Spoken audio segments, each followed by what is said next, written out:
We've all seen the 100-hour brownies and wondered why anyone would ever spend that amount of time making brownies. Well, as it turns out, I've fallen into that trap now. So today, I'm going to be making the 100-hour brownies and comparing them to a 10-hour brownie recipe and a 1-hour brownie recipe. And let's find out if any of them are actually worth our time. We're starting with the 1-hour brownies. In a small mixing bowl, sift together 1 cup of all-purpose flour, a half cup of cocoa powder, and a half teaspoon of baking powder. Sifting your dry ingredients helps remove lumps and evenly distributes the baking powder to give you a more consistent texture. In a separate large mixing bowl, crack in 3 eggs and add 1.5 cups of granulated sugar and whisk together until well combined, about 30 seconds.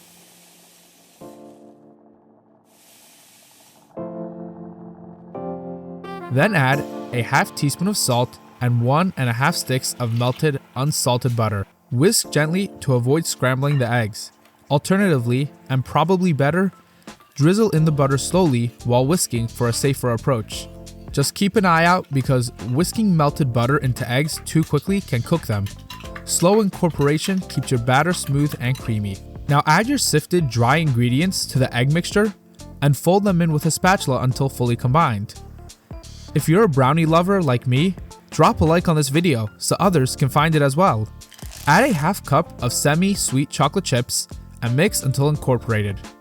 Lightly grease an 8x8 inch baking pan or use parchment paper to make removal easier. Pour in the batter and smooth the top with a spatula.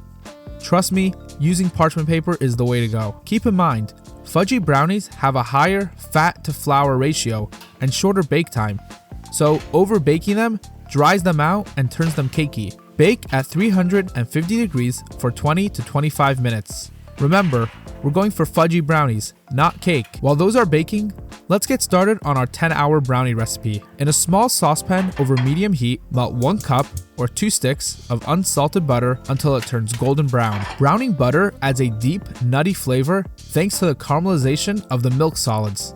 This is a trick that pro bakers use to add to that deep, complex flavor in brownies. In a large mixing bowl, combine 1.25 cups of granulated sugar, 1 cup of brown sugar, and your melted butter. Whisk until all the sugar is incorporated. Crack in 4 room temperature eggs and whisk fully until combined. Using cold eggs can make the batter actually harder to spread later on. Add 2 ounces of freshly brewed espresso or 3 teaspoons of instant coffee, followed by 1 tablespoon of pure vanilla extract and a 1/4 cup of vegetable oil. In a separate bowl, sift together 1 cup of unsweetened cocoa powder, 1.25 cups of all-purpose flour, 1 teaspoon of baking powder, and 1 teaspoon of salt. Sift well to remove all lumps. If you're wondering why we use coffee, coffee enhances the flavor of chocolate by intensifying its richness without making your dessert taste like coffee. Then mix the dry ingredients into the wet ingredients until no flour is visible.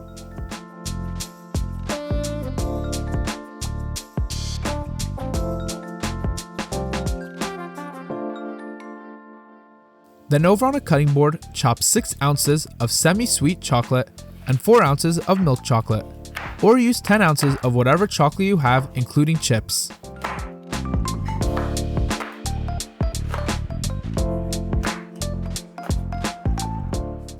Fold in the chocolate, setting aside a 1/4 cup to sprinkle on top later.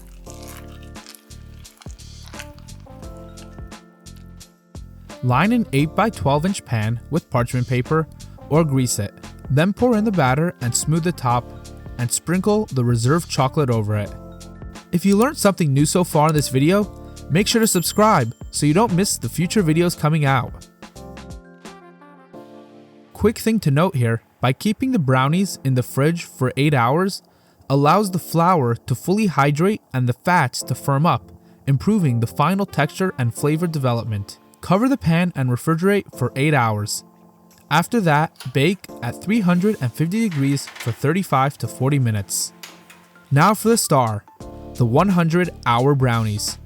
Start by melting 1 cup of unsalted butter in a small saucepan over medium heat. Watch carefully, we want a golden color, not burnt butter. Remove from the heat and add 1 tablespoon of espresso powder, not instant coffee. It can burn, trust me. Then stir in 2 tablespoons of coffee ice cubes to cool the mixture. To make coffee ice cubes, mix 2 teaspoons of instant coffee with 1.5 tablespoons of boiling water, then freeze. But using freshly brewed espresso is definitely recommended over using instant coffee, as it will have a much deeper and more natural flavor. Stir until smooth and uniform in color.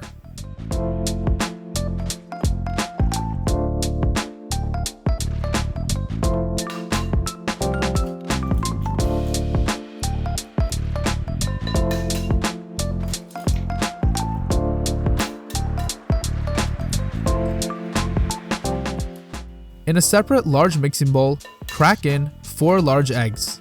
Then add 1 tablespoon of vanilla extract and 2.5 cups of granulated sugar.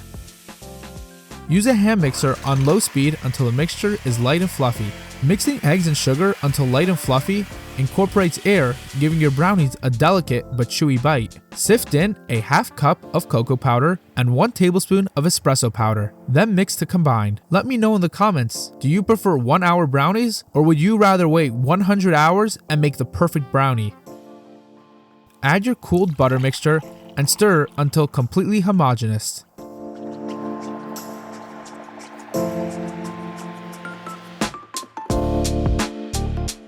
Add 8 ounces of melted dark chocolate and give that a quick mix together. Then add in 1.5 cups of all-purpose flour and 2 teaspoons of kosher salt. Mix until just combined. Overmixing activates the gluten in the flour, which can lead to tough or dense brownies. Always mix until you just see no dry streaks. Fold in 7 ounces of a mix of semi-sweet and milk chocolate chips. Line a 9x13 inch pan with parchment paper. Pour in the batter and smooth the top.